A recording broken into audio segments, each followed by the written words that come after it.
یقیناً یہ مہلت ہوتی ہے ایک مومن کی زندگی میں. اسی لیے تو رجب کا چاند دکھتے ہی میرے آقا صلی اللہ علیہ وسلم یہ دعا شروع فرماتے, اللہم بارک لنا فی رجب و شعبان و بلغنا رمضان. اے اللہ رجب اور شعبان میں ہمیں برکت عطا فرما اور رمضان تک ہماری زندگی پہنچا دے. یہ حضور رجب کے مہینے سے دعا کرتے رہتے تھے کہ رمضان اس سال کا مل جائے. حالانکہ رمضان بہت سارے ہماری زندگی میں آئے, لیکن رجب کا چاند دیکھنے کے بعد مومن کی زیادہ ہونی چاہیے کہ اللہ اب رجب دکھایا ہے تو رمضان تک زندگی دے ہی دے. وجہ یہ ہے کہ یہ مہلت ہے, یہ مہلت ہے, اللہ کی طرف سے دی ہوئی مہلت ہے, توبہ کی مہلت ہے.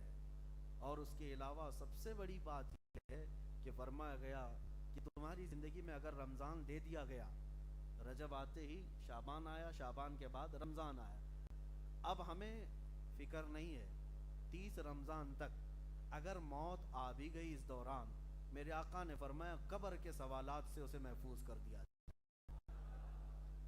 اب اگر وہ انتقال کر جائے رمضان میں تو اسے قبر کے فتنوں سے محفوظ رکھا جائے گا. کسی طرح تمہاری بخشش کا سامان ہے, تلاوت کرو یا سنو, روزہ رکھو یا روزہ افطار کراؤ, اور مزید یہ کہ 70 گنا بڑھا کر کے ثواب دینے کا وعدہ ہے. پھر پلس یہ ہے کہ نیکیاں کرنے کے لیے تمہیں کوئی بھی اڑنگا ڈالنے والا, اڑچن پیدا کرنے والا, رکاوٹ پیدا کرنے والا شیطان نہیں ہوگا. چاند شیاطین کو قید کر لیا جاتا ہے اور عید کا چاند دکھنے تک ان کو زنجیروں میں باندھ کر رکھا جاتا ہے, صرف اس لیے کہ مولا چاہتا ہے کہ رمضان میرا مہینہ ہے, میرے بندے خالص میری عبادت میں رہیں. اور باقی ساری زندگی شیاطین تمہارے ساتھ ہیں لیکن رمضان میں نہیں ہے. اللہ کریم اس مہینے کو ہمیں ہر طرح کی آفات و بلیات سے محفوظ رکھے, اور جتنے شرور و فتن ہیں اور وسوسے ہیں اللہ تعالیٰ ان سے بھی ہمیں محفوظ رکھے. ہاں ایک چیز ہے جس کا ٹینشن ہوتا ہے, جس کی فکر بھی ہوتی ہے, وہ یہ ہے کہ شیطان تو نہیں لیکن نفس امارہ ساتھ میں ہے. یہ نفس تو شیطان کو بھی بھڑکا سکتا ہے, نفس شیطان کو بھی گمراہ کرتا ہے, وہ ہمارے ساتھ ہے لیکن اس کے لیے دعا ہے. اللہ کی بارگاہ میں یوں دعا کرو, اللہم لا تکلنی نفسی, اللہم لا تکلنی الی نفسی طرفت عین. اے اللہ تو مجھے, میرے نفس کو میرے حوالے ایک آن کے لیے بھی مت دے, میرے نفس کو ہمیشہ اپنی حفاظت میں رکھ. یہ رسول پاک کی دعا ہے. اللہ تعالیٰ اگر یہ دعا قبول فرما لے تو یقیناً ہمارے نفس امارہ کی بھی وہی حفاظت فرمائے گا. آئے میرے عزیزو, آج تفسیر قرآن کا پہلا یہ مرحلہ ہے, بلکہ آج کی پہلی محفل ہے. معمول کے مطابق رمضان المبارکہ میں ہر رات قرآن کی مکمل تلاوت ہوتی ہے, اور اس کے بعد تلاوت جو کیا گیا ہے اس میں چیدہ چیدہ جو آیتیں ہیں ان کی تفسیریں آپ کے سامنے رکھی جاتی ہیں. برسوں سے میرا معمول رہا ہے. اس سال انشاءاللہ العزیز قرآن عظیم کے وہی اہم پیغامات جو بندوں کے لیے آئے ہیں آپ کے سامنے رکھنے کی کوشش کروں گا. سب سے پہلے آج قرآن کی تاریخ ہمیں معلوم ہونی ضروری ہے. قرآن اللہ کی کتاب ہے اور تمہارے لیے آئی. ایک جو شبہ ہے لوگوں کے دماغ میں, اس کو میں دور کرتا ہوں. آج قرآن آپ یہ سمجھتے ہیں قسم کھانے کے لیے قرآن ہے, حتیٰ کہ ایسا بنا دیا گیا کہ کورٹ میں بھی مسلمان کھڑا ہو تو اس کو ہاتھ رکھوا کر کے پوچھا جاتا ہے کہ اس پر ہاتھ رکھ کر بولو, جو بولوں گا سچ بولوں گا. تو قرآن جو ہے یہ صرف قسم اٹھانے والی کتاب تھوڑی نہ ہے. یا تو پھر دوسرا ہمارے دماغ میں یہ بیٹھا ہوا ہے کہ میتوں پر پڑھی جانے والی کتاب ہے, ثواب پہنچے گا. تیجے میں چہلم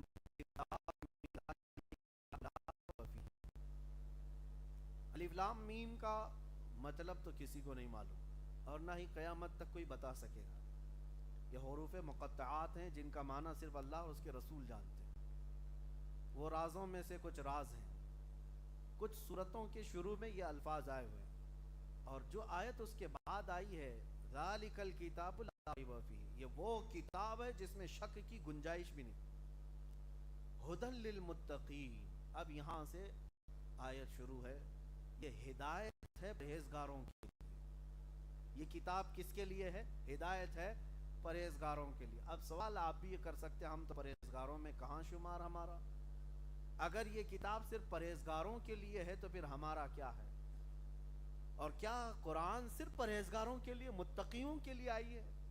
نہیں، اس کی ایک مثال یہ ہے میرے عزیزو، بارش جب آسمان سے برستی ہے، زمین پر جھما جھم بارش برستی ہے، اور بارش کے برسنے کے بعد اس کا اثر کیا ہوتا ہے وہ آپ کو پتہ ہے. سبزے اگاتے ہیں زمین سے، بارش کے دوسرے ہی دن کومپل کھل جاتے ہیں، پودے اگاتے ہیں، گھاس نکل آتی. لیکن میں آپ سے ایک بات پوچھتا ہوں، جب بارش برستی ہے تو ڈامر والے، سیمنٹ والے روڈ پہ بھی برستی ہے، کچے میدان پہ بھی برستی ہے، کھیتیوں میں بھی برستی ہے. تو زمین ساری بارش ایک ہی طرح برس رہی ہے، لیکن اس ڈامر کے روڈ پر ایک بھی گھاس نہیں اگتا، نہ ہی ایک پودا نکلتا ہے 10 سال بھی بارش برسے. لیکن کچی مٹی والی زمین پر ایک دن بھی بارش ہو جائے تو دوسرے دن پودے نکل آتے ہیں. بارش کا قصور ہے یا زمین کا قصور ہے؟ بارش کا کوئی قصور نہیں. بارش وہی ہے جو سیمنٹ پر بھی برس رہی ہے اور کچی مٹی پر بھی برس رہی ہے، ایک ہی بارش ہے.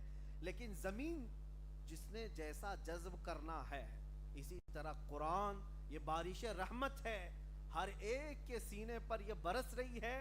جس کا سینہ جیسا ہوگا ویسا وہ قبول کرے گا. جس کی مٹی نرم ہو، جس کے دل کی زمین نرم ہو، فوراً اس کے اندر ہدایت کے آثار نظر آتے ہیں، اس کی آنکھوں سے آنسو نکل آتے ہیں، اثرات ظاہر ہوتے ہیں قرآن کے پڑھتے ہی. اور دل اگر ڈامر کا بنا ہوا ہے، سیمنٹ کا سخت ہے، تو یہ قرآن کی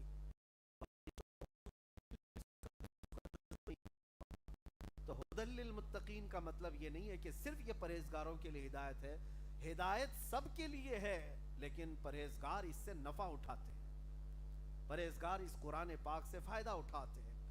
قرآن کے متعلق میں آپ کے سامنے یہ عرض کرتا ہوں، رمضان المبارکہ میں قرآن کی تلاوت کثرت سے ہوتی ہے. اس کی وجہ یہ ہے کہ یہ کتاب نازل ہی رمضان میں ہوئی، کیونکہ اسی کتاب میں اللہ نے فرمایا شہر رمضان الذی انزل فیہ القرآن، رمضان کا وہ مہینہ جس میں اللہ نے قرآن نازل کیا، جس میں قرآن اتارا گیا ہے. تو رمضان کی ایک فضیلت میں یہ بات بھی ہے کہ قرآن اسی مہینے میں اترا، اور اسی مہینے میں سب سے زیادہ پڑھا جاتا ہے، سب سے زیادہ سنا بھی جاتا ہے. رمضان میں اترا تو آپ نے تو یہ سنا ہے کہ قرآن ایک ساتھ نہیں اترا. قرآن میرے آقا صلی اللہ تعالیٰ علیہ وسلم کے قلب اطہر پر تقریباً 23 سال تک اترتا رہا. 23 ایئرس، 23 سال تھوڑا تھوڑا کر کے اترتا رہا. تو پھر رمضان میں کیسے اترا؟ رمضان میں اترنے کا مطلب کیا ہے؟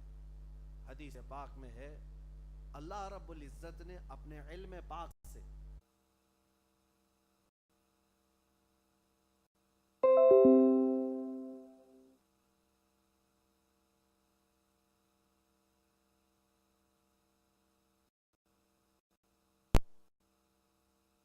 اترنے کی ابتدا، بخاری شریف کی سب سے پہلی حدیث سیدنا امام بخاری رحمۃ اللہ تعالی علیہ نے جو سب سے پہلا باب رکھا ہے،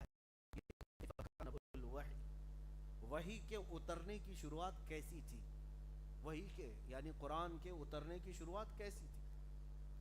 نبی پاک صلی اللہ تعالی علیہ وسلم مکہ مکرمہ میں جب آپ کی عمر مبارک 40 سال کی ہوئی، کثرت سے نبی پاک صلی اللہ علیہ وسلم عبادت کی طرف رجوع فرماتے. یعنی جب آپ کی عمر پاک 35 سال سے اوپر ہوئی تو حضور اکرم صلی اللہ تعالیٰ علیہ وسلم نے دنیاوی معاملات کو یکسر ترک فرما دیا تھا. زیادہ طور پر آپ دنیاوی معاملات میں مصروف رہنا بالکل ترک فرما دیا، نہ تجارت کے معاملات یا دیگر معاملات، زیادہ وقت اپنا عبادت میں بتاتے. اور اس عبادت کے لیے آپ مکہ کا شہر چھوڑ کر ہیرا، جبل نور جو آج پہاڑی ہے، ایک غار ہے ہیرا، اس غار میں جا کر کے عبادت گزار ہو جاتے، اور کبھی 2 دن 3 دن تک اس غار سے واپس نہیں آتے. وہ غار ایسے لوکیشن پر ہے کہ وہاں بیٹھ کر کے عبادت کریں تو خانہ کعبہ سامنے نظر آتا ہے. نبی پاک صلی اللہ تعالیٰ علیہ وسلم کو جگہ پسند تھی وہاں بیٹھتے اور خانہ کعبہ کو دیکھتے رہتے اور عبادت میں مصروف رہتے. یہ کئی دن تک گزرتے رہے حالات. پھر ایک شب ایسی آئی کہ آپ غار حرا میں مصروف عبادت تھے. وہ فرشتہ سید الملائکہ جبرائیل امین علیہ السلام جو پہلے بھی نبیوں کے پاس اللہ کے پیغامات لے کر آتے تھے وہ نازل ہوئے, غار میں داخل ہوئے اور آتے ہی نبی پاک صلی اللہ تعالیٰ علیہ وسلم کے پاس کھڑے ہوئے. جبرائیل امین نے آتے ہی حضور صلی اللہ تعالیٰ علیہ وسلم سے کہا اقرا, پڑھو. نبی پاک صلی اللہ علیہ وسلم نے فرمایا ما انا بقاری, میں نہیں پڑھنے والا. اب اس کے ترجمے بعض لوگ یہ کہتے ہیں میں پڑھا ہوا نہیں ہوں. جو پڑھے ہوئے نہیں ہیں وہ میرے نبی کو پڑھا ہوا نہیں سمجھتے. انہیں کیا پتا کہ رسول اللہ صلی اللہ تعالیٰ علیہ وسلم کو اللہ نے کتنا پڑھایا. سورہ رحمان آپ نے پڑھا ہے؟ الرحمن, آپ کو آیت بھی یاد ہے, علم القرآن, جس کا ترجمہ جا کر کے دیکھو اللہ نے خود قرآن میں فرمایا وہ رحمان ہے جس نے اپنے محبوب کو قرآن سکھایا ہے. تو اللہ خود استاد ہے, رسول پڑھے ہوئے ہیں اللہ سے. یہ ایک پروسیس ہے جبرائیل امین علیہ الصلاۃ و تسلیم کے ذریعے سے جو آیتیں اتاری جا رہی ہیں. میں آپ کو بتاؤں, کیا اللہ تعالیٰ تمہارے گھر بغیر کسی سبب کے بچہ دینے پر قدرت رکھتا ہے یا نہیں؟ اللہ قادر مطلق ہے, لیکن اس کا قانون کیا ہے؟ شوہر اور بیوی کا اختلاط ہو, شادی ہو, نکاح ہو, اور دونوں کے اختلاط سے پھر بچہ وجود میں آتا ہے. ایک سبب رکھا گیا ہے, ورنہ وہ قادر مطلق کسی سبب کا محتاج نہیں ہے. وہی اتارنے کے لیے جبرائیل امین علیہ السلام کو بھیجا گیا. جبرائیل علیہ السلام کا کام صرف اتنا تھا کہ اللہ کا پیغام لائیں اور رسول اللہ تک پہنچائیں. کوئی ہرگز اپنے ذہن میں یہ نہ سمجھے کہ میرے آقا کے وہ استاد ہیں جبرائیل. جبرائیل علیہ السلام رسول اللہ کے استاد نہیں ہیں, وہ صرف پیغام لانے والے فرشتے ہیں. پیغام لانے والے فرشتے قرآن کی, جیسے میں نے شروع میں ہی کہا الف لام میم, الف لام میم, یاسین, طٰہٰ, طاسین, طاسین میم, حامیم, کاف ہا یا عین صاد. اس ترجمے لا کر کے دکھا. میں نے کہا اللہ کے رسول جانتے ہیں. مفسرین فرماتے ہیں ان کے معنی جبرائیل کو بھی نہیں معلوم. اگر استاد ہو تو استاد کو ہر چیز کا پتہ ہونا چاہیے, لیکن وہ استاد نہیں بلکہ اللہ کی طرف سے قاصد ہے نبی پاک صلی اللہ علیہ وسلم تک پہنچانے کے لیے. اب میں آپ کو بتا رہا ہوں جبرائیل امین علیہ السلام آئے اور کیا کہا اقرا, پڑھو. حضور نے کیا فرمایا, میں نہیں پڑھنے والا. یہ نہیں کہ مجھے پڑھنا نہیں آتا. دوسری بات, حضرت جبرائیل امین نے یہ جواب سن کر کے کیا کیا, حضور پاک صلی اللہ علیہ وسلم کو سینے سے سینہ لگایا اور اتنا تیز دبوچ دیا. حضور فرماتے مجھے ایسا لگتا ہے کہ میری ہڈیاں ٹوٹ جائیں گی. بہت تیزی سے انہوں نے معانقہ کیا, چھوڑ دیا, اور اس کے بعد اقرا, پڑھیے. حضور صلی اللہ علیہ وسلم نے پھر وہی جواب دیا میں بقاری, میں نہیں پڑھنے والا. پھر دوسری بار جبرائیل امین نے ویسی ہی گلے لگایا, پھر چھوڑ دیا, پھر کہا اقرا, پڑھیے. حضور نے پھر وہی جواب دیا ما انا بقاری, میں نہیں پڑھنے والا. 3 بار. تیسری بار پھر انہوں نے گلے لگایا بہت تیزی سے, پھر چھوڑ دیا. اب کی بار یوں کہا اقرا بسم ربک الذی خلق, پڑھیے اس رب کے نام سے جس نے پیدا کیا ہے. حضور پاک صلی اللہ علیہ وسلم نے پڑھنا شروع فرمایا. میرے آقا نے یہ پیغام دیا کہ اگر صرف اقرا ہو تو تعلیم نہیں ہے. صرف اقرا ہو, اقرا کا مطلب پڑھو, یہ تعلیم نہیں ہے. لیکن جب کہا جائے رب کے نام سے پڑھو تو یہی اصل علم ہے. اچھا, اور ایک قرآن میں کئی جگہ پر یہ بات آئی ہے, کئی جگہ پر, جیسے حضور صلی اللہ علیہ وسلم سے کہا گیا قل هو اللہ احد, آپ فرما دیں وہ اللہ ایک ہے. قل کا مطلب ہوتا ہے آپ کہیں, آپ کہیں. لیکن یہاں پر سب سے پہلے قرآن جب نازل ہو رہا ہے تو کیا کہا جا رہا ہے, اقرا, پڑھو. یہ جملے کے متعلق بعض مفسرین فرماتے ہیں کسی کو یہ اس وقت کہا جاتا ہے جو پہلے سے پڑھا ہوا ہو، ورنہ کیا کہا جائے گا؟ میں جیسا کہوں ویسا کہو، میں جیسا کہوں ویسا کہو. لیکن اقرا پڑھو یہ اس کو کہا جاتا ہے جو پہلے سے پڑھا ہوا ہو، پہلے سے پڑھا ہوا ہو. ورنہ میں قرآن کی کئی آیتیں آپ کے سامنے رکھوں گا جس سے پتہ چلتا ہے. ابھی آج ہم نے ایک آیت پڑھی ہے، وَإِذْ قَالَ رَبُّكَ لِلْمَلَائِكَةِ إِنِّي جَاعِلٌ فِي الْأَرْضِ خَلِيفَةً. یاد کرو اے محبوب جب تمہارے رب نے فرشتوں سے کہا کہ میں ایک اپنا زمین میں خلیفہ بنانے والا ہوں. آدم علیہ السلام کی پیدائش سے پہلے کی بات ہے. اللہ نے فرشتوں سے کیا فرمایا کہ میں زمین میں اپنا ایک خلیفہ بنانے والا ہوں. یہ فرشتوں سے اللہ فرما رہا ہے. یہ واقعہ بڑا طویل ہے، میں اس کو پھر کبھی سناؤں گا آدم علیہ السلام کی ولادت کیسے ہوئی. لیکن جملہ کہا جاتا ہے اس زمانے میں بھی موجود رہا. جب ابھی آدم علیہ السلام کو پیدا نہیں کیا، ماء و تین، میں تو اس وقت بھی نبی تھا جب آدم علیہ السلام ابھی مٹی اور پانی میں گودے جا رہے تھے، اس وقت بھی میرے آقا نبی تھے. تو بہرحال جبرائیل امین علیہ السلام نے 3 مرتبہ سینے سے سینہ لگایا. چوتھی مرتبہ جب کہا اقرأ بسم ربک الذی خلق، تو میرے آقا نے پڑھا. آیتیں کہاں تک آئیں؟ علم الانسان ما لم یعلم. 5 آیتیں لے کر جبرائیل امین آئے تھے. 5 آیتیں. میرے عزیزو، قرآن کی یہ آیتیں معمولی نہیں ہیں. جب نبی پاک صلی اللہ علیہ وسلم پر انہوں نے تلاوت کی، حضور فرماتے ہیں حضور کے پورے جسم کے بال کھڑے تھے، تیز پسینہ بہ رہا تھا اور بہت تیز ٹھنڈک محسوس بھی ہو رہی تھی. ٹھنڈک بھی لگ رہی ہے اور پسینہ بھی تیز آ رہا ہے. نبی پاک صلی اللہ تعالی علیہ وسلم اتر کر کے آئے غار حرا سے سیدھے ام المومنین خدیجۃ الکبریٰ کے پاس، اور ماں خدیجۃ الکبریٰ رضی اللہ تعالیٰ عنہ نے یہ کیفیت دیکھی تو پوچھا ہوا کیا آپ کے ساتھ؟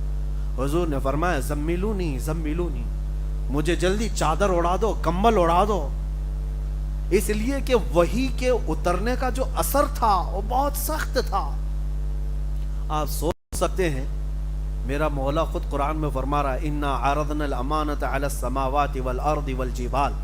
ہم نے یہ امانت زمینوں کے سامنے رکھی، پہاڑوں کے سامنے رکھی، آسمانوں کے سامنے رکھی کہ تم لوگ اٹھا لو. فابین ان یحملنها. قرآن میں اللہ فرماتا ہے ان سبوں نے انکار کر دیا اٹھانے سے کہ ہم یہ نہیں اٹھا سکیں گے، یہ امانت ہم اٹھا نہیں سکیں گے، اور ڈر گئیں. واشفقن منها. اور پھر اللہ فرماتا ہے وحملها الانسان، اور انسان کامل نے یہ امانت اٹھا لیا. انسان کامل کون ہے؟ محمد رسول اللہ کی ذات. آپ سوچ سکتے ہیں جو امانت، جو بوجھ پوری زمین نہیں اٹھا سکی، پورا آسمان نہیں اٹھا سکا، پورے پہاڑ نہیں اٹھا سکے، وہ قلب مصطفیٰ تنہا اٹھا لیا. کس کو دیکھا یہ موسیٰ سے پوچھے کوئی، آنکھ والوں کی ہمت پہ لاکھوں سلام. جس کو بارے دو عالم کی پرواہ نہیں، ایسے بازو کی طاقت پہ لاکھوں سلام. اس نبی مکرم صلی اللہ تعالی علیہ وسلم نے وہ بوجھ اٹھایا تھا، امانت اللہ کی امانت جو پوری زمین کو اٹھانے کی طاقت نہیں. اور پھر دوسری جگہ سورہ حشر میں مولا نے کیا فرمایا؟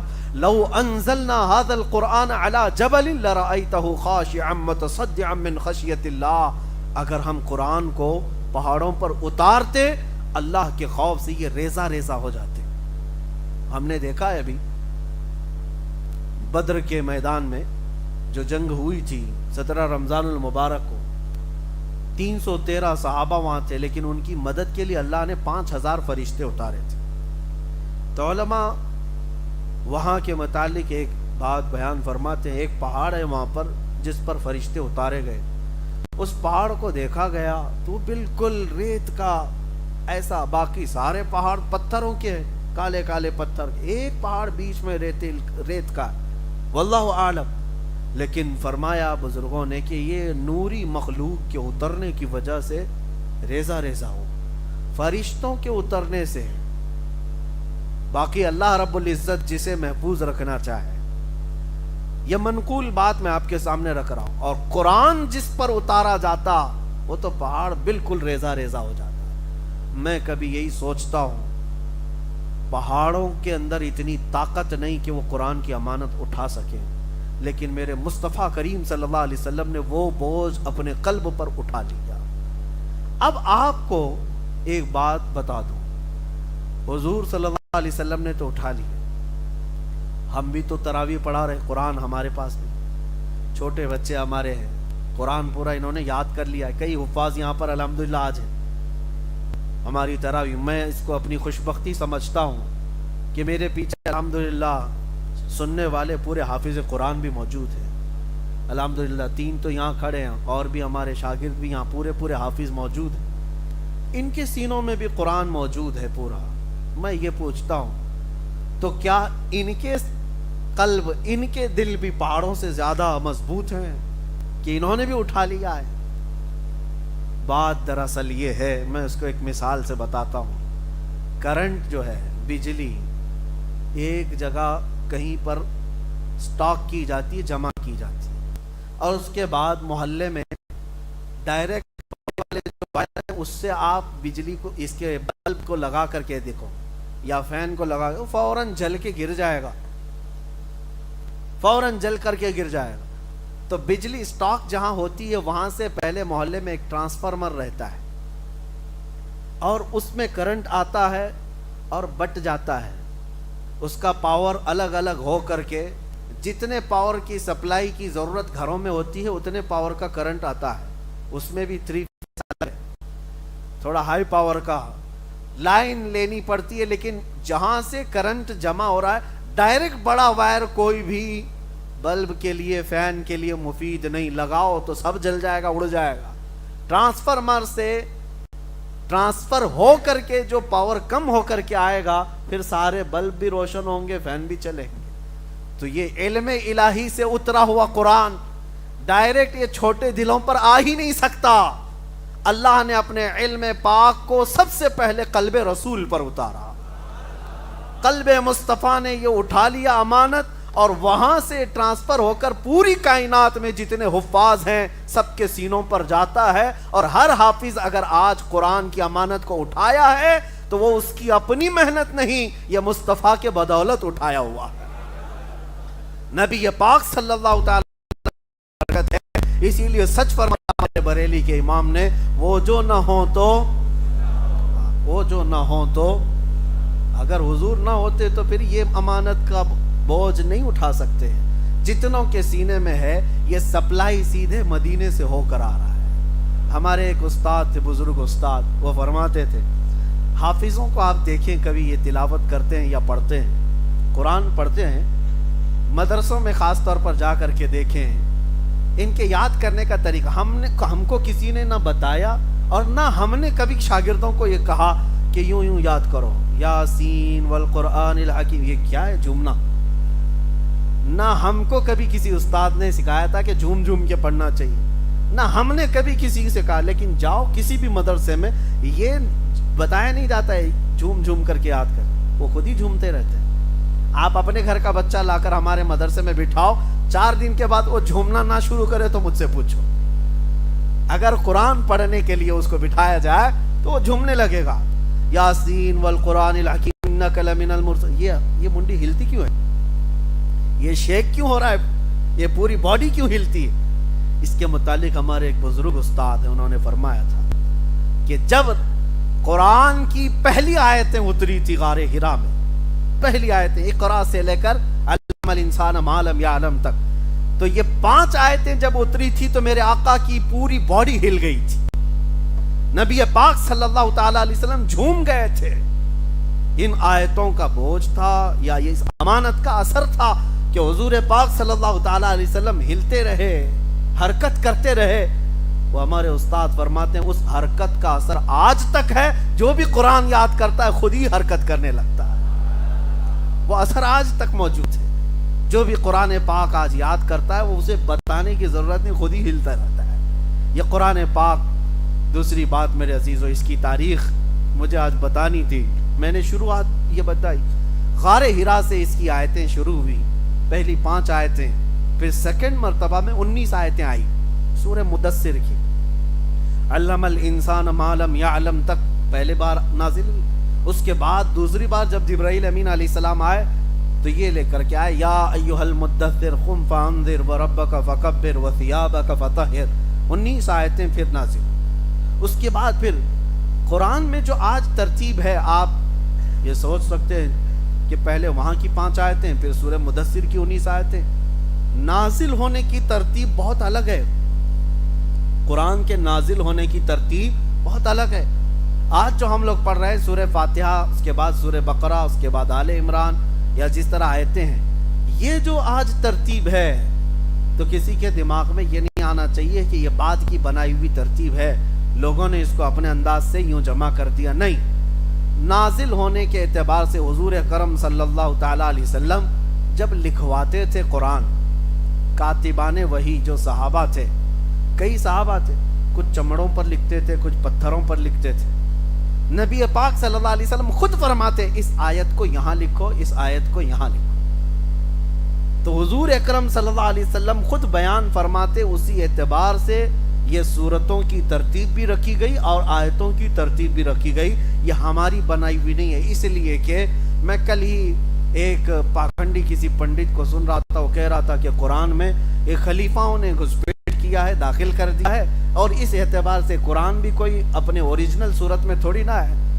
وہ ایسا ہے، کوبڑا ہمیشہ یہ سوچتا ہے کہ پوری دنیا کوبڑی رہے، بیچارے کے پاس تو کوئی ڈھنگ کی چیز ہے نہیں، اگر کوئی چیز پیش کرے تو کتابوں کا کوئی اتا پتہ نہیں۔ بہت ساری کتابیں، میں چیلنج کے ساتھ کہتا ہوں، دنیا میں موجود آج جتنی مقدس کتابیں لا کر کے دکھاؤ، کوئی بھی تحریف و تبدیل سے محفوظ آج تک نہیں، سب بدلی ہوئی ہیں، انہی لوگوں نے بدلا ہوا ہے، کوئی بھی محفوظ نہیں۔ اب قرآن پاک جو محفوظ ہے، ان کے پیٹ میں درد ہے، کہتے ہیں یہ ایک ہی چیز کیسے محفوظ ہے؟ اس کے لیے زبردستی شوشے چھوڑتے ہیں کہ یہ بھی ہو سکتا ہے خلیفاؤں نے گڑھ لیا ہوگا، ڈال لیا ہوگا اندر، اس میں داخل کر دیا ہوگا، تو یہ پاسیبلٹی پہ بات کرتے ہیں، ہو سکتا ہے، ہو سکتا ہے، ہو سکتا پہ تو ہم ان کو یہ کہہ سکتے ہیں آپ عورت ہو سکتے ہیں، ہو سکنے میں تو پاسیبلٹی کسی بھی چیز کی بات کر سکتے۔ دلیل ہے آپ کے پاس کوئی کہ قرآن کو کسی نے بدلا تھا یا اپنے انداز سے داخل کیا تھا؟ ایک خلیفہ نے، ایک بادشاہ نے، ایک حاکم نے، بہت سارے زمانے آئے لیکن دلیل ان کے پاس ہے ہی نہیں۔ میں آپ کو ایک مثال بتاتا ہوں، ایک بھی اگر انکاری 1400 سال میں مل جائے کہ قرآن جیسا رسول اللہ کے زمانے میں نازل ہوا تھا، یہ ویسا نہیں کچھ الگ تھا، لا کر کے دکھا دیں، ایک بھی 1,20,000 صحابہ آخری حج میں میرے آقا کے ساتھ تھے، اس کے علاوہ اور بھی صحابہ تھے، 1,50,000 کے قریب صحابہ۔ آپ سوچ سکتے ہیں ایک کامن چیز ہے سمجھنے کے لیے، کیا 1,20,000 سے زیادہ لوگ ایک جھوٹ پر جمع ہو سکتے ہیں؟ کسی ایک جھوٹ پر؟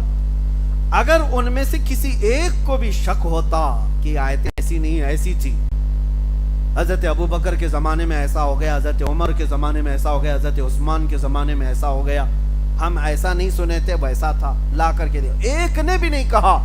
حتیٰ کہ سب سے بڑے تعجب کی بات میں آپ کو بتاؤں، سب سے بڑے تعجب کی بات، خلفائے راشدین کا زمانہ، ہم تو الحمدللہ اہل سنت و جماعت صدیق اکبر کو اپنے سر کا تاج سمجھتے ہیں، خلیفہ ثانی عمر فاروق رضی اللہ تعالیٰ عنہ پر بھی ہم ظاہر سی بات ہے دل و جان سے تسلیم کرتے ہیں، ان کی خلافت حضرت عثمان غنی کو، لیکن اہل تشیع، شیعہ جماعت، ان تینوں خلفاء کے متعلق متفق نہیں ہے۔ کھل کر کے میں بتاتا ہوں، حضرت ابو بکر صدیق، حضرت عمر، حضرت عثمان، تینوں خلفاء کے بارے میں ان کا متفقہ قول نہیں ہے۔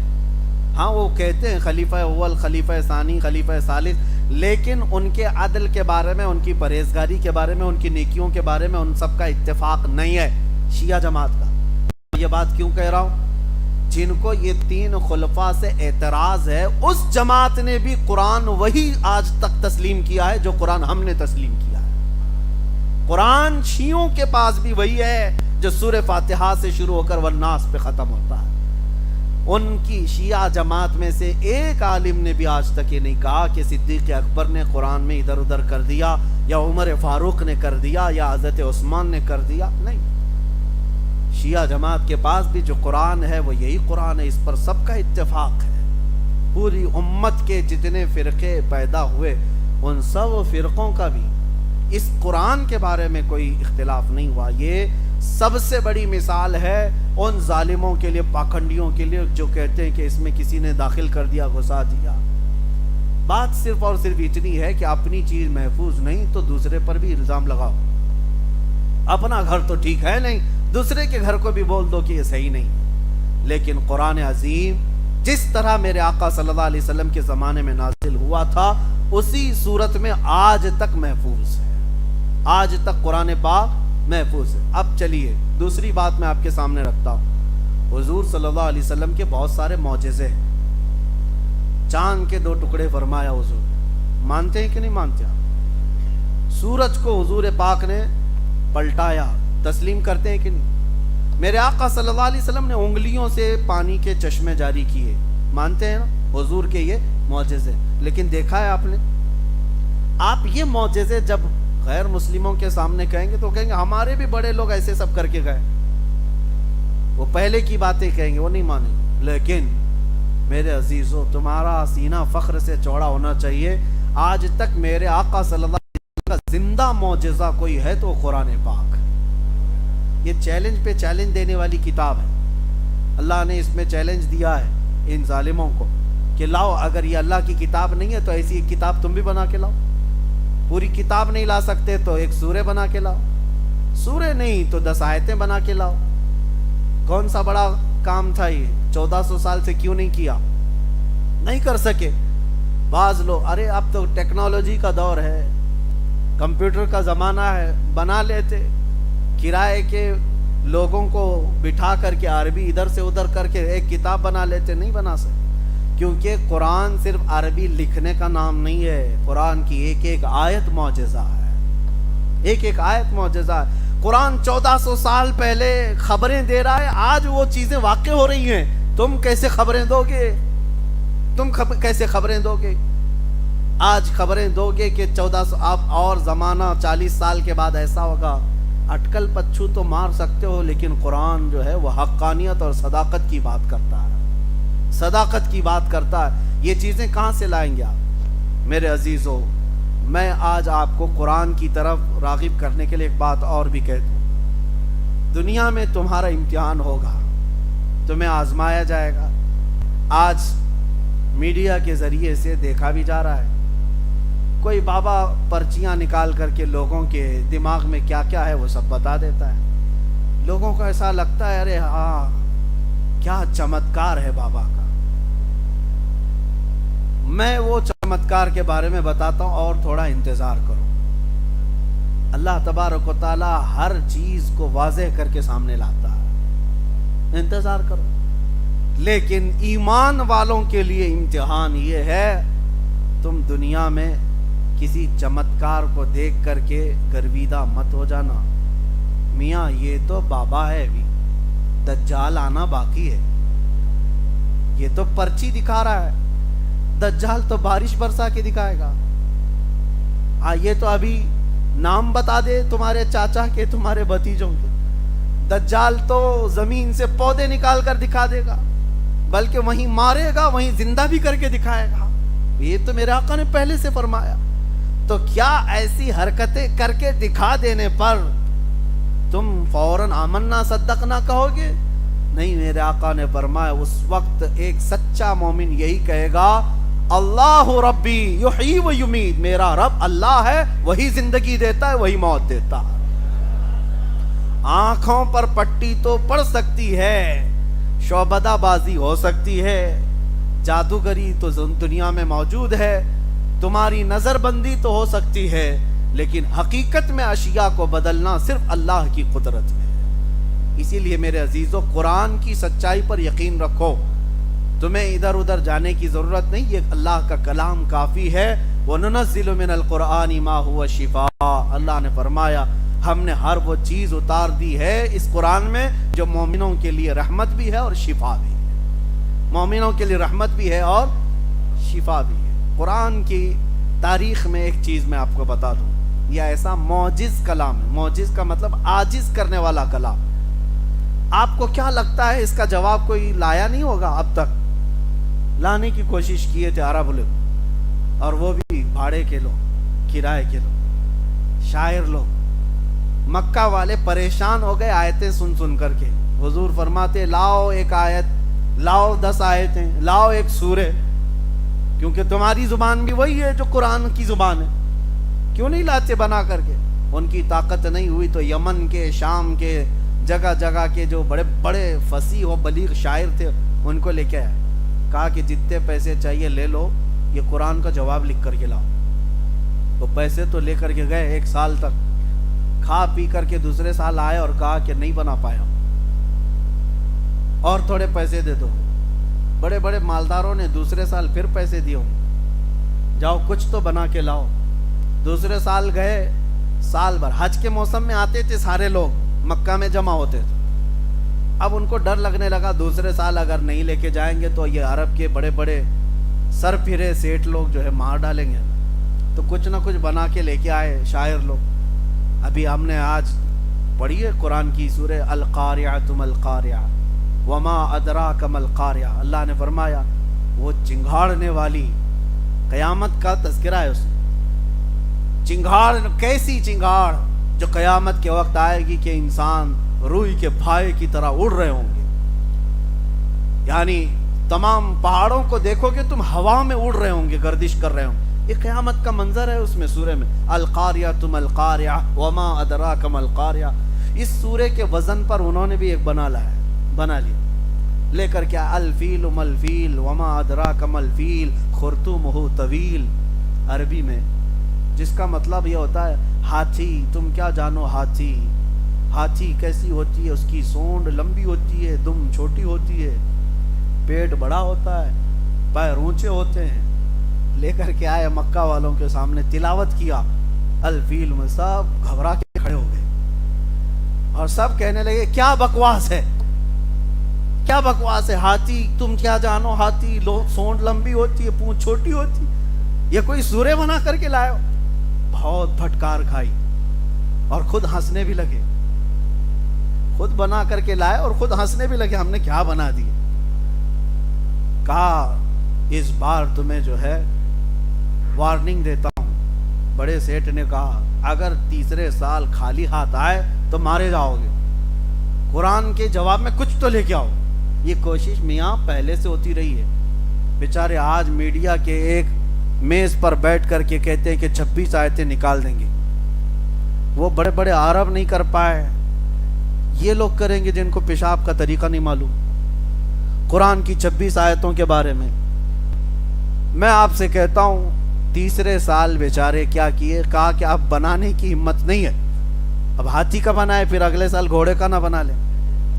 بناتے نہیں، قرآن میں کچھ اگر نقص ہے، عیب ہے تو اس کو ڈھونڈ کے لے جاتے، جو عربی گرامر سے گرے ہوئے، تو 4 لفظ ڈھونڈ کے لائے، ہو 4 لفظ قرآن کے اندر کے ڈھونڈ کے لائے کہ یہ عرب وہ نہیں بولتے، ایسی بات قرآن میں آئی ہے، فصیح نہیں ہے، فصیح عربی سے گری ہوئی چیز۔ وہ کیا تھے؟ 4 لفظ تھے، حضوا، حضوا کا مطلب ہوتا ہے مذاق، لیکن قرآن میں حضوا ہے، عرب لوگ اس کو استہزاء کہتے تھے۔ قرآن میں دوسرا ایک لفظ استعمال ہو کبار، بوڑھے کو کہتے ہیں، لیکن عرب لوگ کبار نہیں کبیر استعمال کرتے تھے۔ اور قرآن میں ایک لفظ استعمال ہے عجاب، عرب لوگ عجاب نہیں عجیب استعمال کرتے، عجیب و غریب چیز کو قرآن میں عجاب آیا ہے، تو کہنے لگے ایسے ورڈز آئے ہیں قرآن میں جو عرب یوز نہیں کرتے، عرب لوگ جو یوز کرتے ہیں وہ فصیح زبان ہوتی، لشیء ہے، لشیء ہونا چاہیے۔ 4 غلطیاں ڈھونڈ کے لائے، اور جب وہ آئے تو مکہ والے خوش ہو گئے، چلو کچھ تو لائے، 3 سال پیسے کھا کر کے۔ حضور کے پاس وہ آئے، حضور سے کہا کہ دیکھو محمد صلی اللہ علیہ وسلم، ہم نے تمہارے اس کلام قرآن سے 4 ایسی غلطیاں نکالی ہیں جو عرب لوگ استعمال نہیں کرتے، عربوں کے درمیان یہ رواج نہیں ہے۔ حضور نے فرمایا میں تم سے نہیں بات کرتا، ہمارے اور تمہارے درمیان فیصلہ کرنے کسی بڑے بوڑھے آدمی کو لے آؤ جس کی زبان دانی پر سب کا اتفاق ہو، سب اس پر اتفاق کر۔ تو اس زمانے میں 96 ایئر کا ایک بوڑھا تھا جو پہاڑوں پہ رہتا تھا، اس کی زبان ایک دم اوریجنل زبان، بالکل پیور عربی، کیونکہ کبھی وہ لوگوں سے ملنا جلنا نہیں، اپنی زبان کی حفاظت کے لیے بیچارہ بوڑھا پہاڑوں پہ رہتا تھا۔ ان مکہ والوں نے کہا ہم اس کو لے کے آئیں گے، وہ استاد فیصلہ کرے گا۔ حضور نے فرمایا لے آؤ اس کو لے کر کے آئے۔ جب وہ بوڑھا آیا تو حضور بیٹھے ہوئے تھے۔ بڑے لوگوں کے آتے ہی تعظیم کی جاتی تھی، حضور کھڑے نہیں ہوئے، حضور بیٹھے رہے۔ وہ بوڑھا دیکھتا رہا اور آ کر کے حضور کے سامنے بیٹھ گیا تو حضور کھڑے ہو گئے۔ جب وہ بیٹھا حضور کھڑے ہو گئے تو وہ گھبرا کے وہ بھی کھڑا ہو گیا۔ حضور پھر بیٹھ گئے، وہ پھر بیٹھ گیا۔ حضور نے فرمایا یہاں نہیں، یہاں بیٹھو بازو میں۔ اس کو وہاں سے اٹھائے، بازو میں بیٹھے۔ اس کے بعد پھر حضور نے فرمایا نہیں نہیں ادھر نہیں، ادھر بیٹھو۔ 96 سال کے بوڑھے کو اٹھاؤ بٹھاؤ، ویسے ہی بوڑھے سٹیا جائے۔ وہ بیچارہ ادھر سے ادھر، ادھر سے ادھر کیا، غصے میں آ گیا۔ غصے میں آ کر کی جو اصلی زبان ہوتی وہی نکلتی۔ اس نے کہا یا محمد اتتخذنی حضوا وانی شیخ کبار وان ھذا منکم لشیء عجاب۔ وہ 4 غلطیاں جو یہ پکڑ کے لائے تھے، وہ بوڑھا وہی 4 باتیں بول رہا تھا۔ وہ کہہ رہا تھا اے محمد تم میرا مذاق اڑا رہے ہو۔ حضوا کا لفظ اس نے استعمال کیا۔ کہا انی لشیخ کبار، میں تو کبار بوڑھا آدمی ہوں۔ وَإِنَّ هَذَا مِنْكُمْ لَشَيْءٌ عُجَابٌ، اور ایسی حرکت آپ جیسے آدمی سے بہت عجیب ہے۔ اس نے نہ عجیب کہا، نہ کبیر کہا، نہ استہزاء کہا۔ اس نے کہا حضوا، عجاب، کبار۔ جو عرب لوگ غلطیاں پکڑ کے لائے تھے کہ عربی لوگ استعمال نہیں کرتے، یہ بوڑھا سٹیا کر وہی لفظ استعمال کر رہا ہے۔ حضور نے ان کی طرف دیکھا اور کہا جس کو فیصلہ کرنے لائے تھے وہی 4 باتیں تو کہہ رہا ہے۔ جس کو تم کہہ رہے ہو کہ قرآن کی فصیح زبان نہیں ہے، تو سب سے بڑا استاد وہ استعمال کر رہا ہے۔ بیچارے شرما کر منہ جھکا کر چلے گئے۔ قرآن کا جواب اس وقت بھی نہ لا سکے تھے۔ حضور کے زمانے میں ایک اور چیز ہوتی تھی، شاعر لوگ، شاعروں کا رواج تھا، جو سب سے اچھی شاعری کرتا تھا اس کی شاعری خانہ کعبہ کے پاس لا کر لٹکا دی جاتی، اور چیلنج ہوتا تھا اس سے اچھی شاعری اگر کوئی لکھے گا تو یہ پرانی والی نکال دیں گے اور نئی والی پھر لگائیں گے۔ عربوں میں فیصلہ ہوتا تھا بیٹھ کر۔ تو کعبے کے دروازے کے پاس جس کی شاعری لٹکی ہے وہ سب سے عمدہ شاعری، عربی میں شعر و شاعری کا رواج۔ ایک دن حضور صلی اللہ علیہ وسلم نے لکھوایا سورہ کوثر کو، انا اعطیناک الکوثر فصل لربک وانحر ان شانئک هو الابتر۔ 3 آیتیں بس لکھوا کر کے کعبے کے پاس لٹکا دیا اور کہا کہ جو اس سے بہتر لکھ کر کے لائے گا یہ نکالا جائے گا اور نیا لگایا جائے گا۔ اب عربوں کو پتا تھا اس کے معنی کیا ہیں، اور یہ 3 آیتیں نہیں ہیں ہمارے اور آپ کے لیے، ہم اجنبی ہیں عربی سے، لیکن عربی لوگ جانتے ہیں اس میں کتنا سمندر بھرا ہوا ہے معنوں میں۔ دیکھتے رہے۔ پھر اس زمانے میں بھی انہوں نے بہت بڑے شاعر کو پکڑ کر لا کر کہا اس کا جواب لکھو، اس کو اترواؤ کعبے سے۔ وہ آیا، دیکھا، غور سے پڑھا، انا اعطیناک الکوثر فصل لربک وانحر ان شانئک هو الابتر۔ اپنی طرف سے نیچے لکھ کر کے لگایا ما ھذا کلام البشر، کہا کہ یہ بشر کا کلام ہو ہی نہیں سکتا۔ اس نے کہا میں کیا شاعری لکھوں، یہ جو کلام ہے یہ بشر کا ہو ہی نہیں سکتا۔ اس کے بعد سے آج تک کعبے پہ لٹکانے کا رواج ہی ختم ہو گیا۔ قرآن کے آنے کے بعد پھر کوئی فصیح زبان اس کا مقابلہ نہیں کر سکی۔ یہ میرے رب کا کلام سچا اور میرے مصطفیٰ کا سچا معجزہ ہے۔ مجھے حیرت اس بات کی ہے کہ ہماری قوم اس سے غافل ہے، اس قرآن پاک سے۔ اس کے ترجمے، معنی، تفسیر تو دور کی بات، پڑھنا نہیں آتا لوگوں کو، میتوں پر پڑھتے۔ ابھی رمضان میں جھٹک کر کے نکالے ہوں گے کہ پڑھنا ہے، لیکن میرے عزیزو اس قرآن کے ساتھ اتنی ناانصافی کرتے رہو گے تو ہدایت کیسے پاؤ گے؟ درس قرآن اگر ہم نے نہ بلایا ہوتا، یہ زمانے نے زمانہ نہ دکھایا ہوتا۔ وہ زمانے میں معزز تھے مسلمان ہو کر، آجم خار ہوئے تاریک قرآن ہو کر۔ ہم قرآن چھوڑ کر کے خار ہوئے۔ اتنا علم اس کے اندر ہے۔ میں نے اب تفسیر کے لیے جو اس سال مزاج بنایا تھا کہ قرآن کے اندر جو علوم ہیں میں آپ کے سامنے نکال کر کے رکھوں گا۔ آج ریسرچ کرنے کے بعد جو علوم لائے گئے، میں نے وہ علوم قرآن میں پڑھے، نام اگرچہ الگ الگ دیے ہوں، میڈیکل سائنس کی کتنی تھیوریاں میں قرآن سے آپ کو نکال کر بتاؤں، ایمبریالوجی جس کو کہا جاتا ہے، بچے کے پیدا ہونے کا سارا علم، ایمبریالوجی، یہ پورا قرآن نے اس زمانے میں بتایا ہے جب نہ سونوگرافی کی مشین تھی، نہ ایکسرا تھا، نہ سی ٹی اسکین، کچھ نہیں. ماں کے پیٹ میں بچہ کیسے کیسے پلتا ہے، وہ ہو بہو وہی الفاظ آج میڈیکل سائنس میں موجود ہے. یہ قرآن کے اندر وہ علوم موجود ہے. اور علم نباتات جس کو کہتے ہیں بوٹانی، اور آرکیالوجی، آسٹرونومی، آسٹرالوجی، یہ الگ الگ علوم آج پیدا کیے گئے. آسٹرالوجی والے زمین کے ماہرین، فلکیات کے ماہرین زمین کے اندر کے خزانے کھوج رہے ہیں، اور قرآن نے وہ سب اس میں بتایا ہے. آسٹرونومی، ستاروں کا علم رکھنے والے بہت سارے ماہرین ہیں، سائنٹسٹ ہیں، وہ اب کے زمانے میں کھوج کر کے نکال رہے ہیں کہ ستارے کتنے بڑے ہیں، یہ کتنی طاقت کے ہوتے ہیں، ان کی عمر کتنی ہوتی ہے، اور یہ کب جا کر کے کہاں ختم ہوتے ہیں. بلیک ہولز کیا ہیں؟ ایک بہت بڑا علاقہ ہے بلیک ہول، جہاں ستارے اپنی عمر بتا کر کے جا کر اس میں ختم ہو جاتے ہیں، ٹوٹ جاتے ہیں، فنا ہو جاتے ہیں. یہ تارے جو دکھ رہے ہیں، سائنس اس بات کا شاہد ہے. آج انہوں نے اپنے آلہ جات سے یہ تحقیق کر کے نکالا ہے کہ یہ ساری چیزیں ہیں، بلیک ہولز ہیں. اور 1400 سال پہلے کون آسمان پر گیا؟ کون سے راکٹ گئے؟ کون سے جیٹ گئے؟ کون سے طیارے گئے؟ نہیں. ستاروں کے علم کے لیے کون سی مشین تھی؟ لیکن مصطفیٰ کی زبان سے یہ الفاظ نکل رہے ہیں، لا اقسم بمواقع النجوم. اللہ فرماتا قسم ہے رب تعالیٰ کو ان جگہوں کی جہاں ستارے جا کر ٹوٹ جاتے ہیں. یہ قرآن میں موجود ہے. بلیک ہولز کو آج تم نکال رہے ہو. ریڈ سی کے اندر موجود چیزیں، اور اٹلانٹک اوشین کے اندر موجود وہ ڈارک سپیس جہاں سورج کی روشنی نہیں پڑتی، قرآن کے 18ویں پارے سورہ نور میں موجود ہے. جبکہ رسول پاک صلی اللہ تعالیٰ علیہ وسلم کبھی اپنی زندگی میں سمندر کا سفر نہیں فرمایا، لیکن سمندر کی باریکیاں حضور کی زبان سے اللہ بیان فرما رہا ہے. یہ قرآن کے علوم میں آپ کے سامنے رکھنا چاہوں گا انشاءاللہ.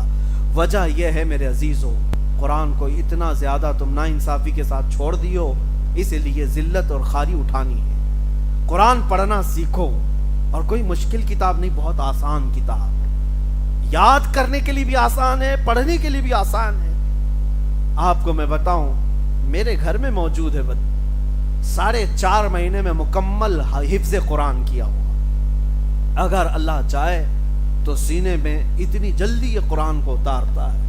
اور پڑھنے کے لیے آسان کتنا ہے. قرآن کہتا ہے وَلَقَدْ يَسَّرْنَا الْقُرْآنَ لِلذِّكْرِ فَهَلْ مِن مُدَّكِرٍ. ہم نے قرآن یاد کرنے کے لیے آسان بنایا ہے. کوئی یاد کرنے والا نہیں ہے. قرآن پڑھتے نہیں، ایک رکوع پڑھتے ہیں کہ تھک جاتے ہیں، بند کر کے چلے جاتے ہیں. تم نے کبھی سوچا ہم گھنٹوں موبائل چلا لیتے ہیں، اکتاہٹ نہیں آتی، سب کے میسیجز پڑھتے ہیں، فالتو میسیجز سب دیکھتے رہتے ہیں، لیکن قرآن پڑھنے میں کیوں دقت کیوں آتے ہیں؟ دل کے کالا ہونے کی علامات میں سے، دل کے مردہ ہونے کی علامات میں سے. اٹھاؤ، رمضان المبارک آ چکا ہے. کل سے ویسے بھی الحمدللہ ہمارے درس قرآن کی محفل بھی ہونے والی. فجر کے بعد روزانہ ہم ایک پارے کی تلاوت کریں گے.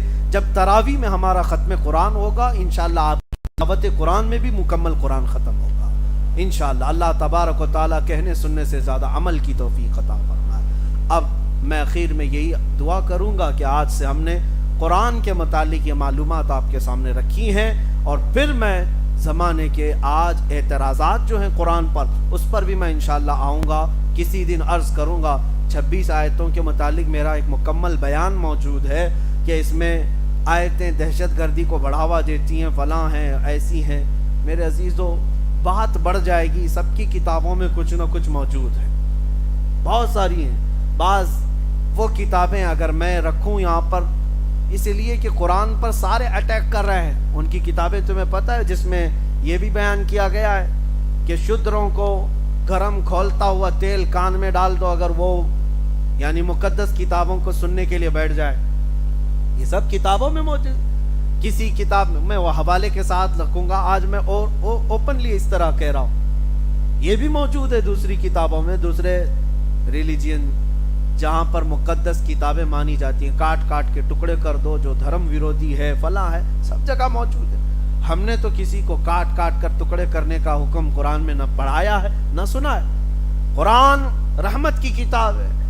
لیکن اس میں جہاں باتیں ہیں وہ کس لیے آئی وہ بھی میں بتاؤں گا، کس کانٹیسٹ میں بیان کی گئی ہیں، کیا موقع محل رہا ہے، وہ سب انشاءاللہ العزیز رکھیں گے ہم.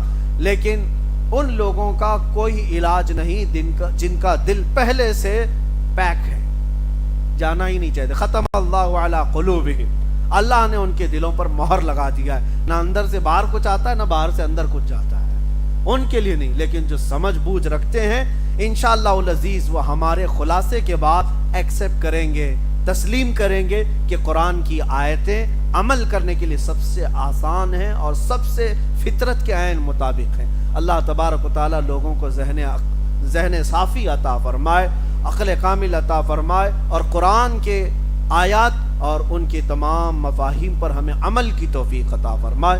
وآخر دعوانا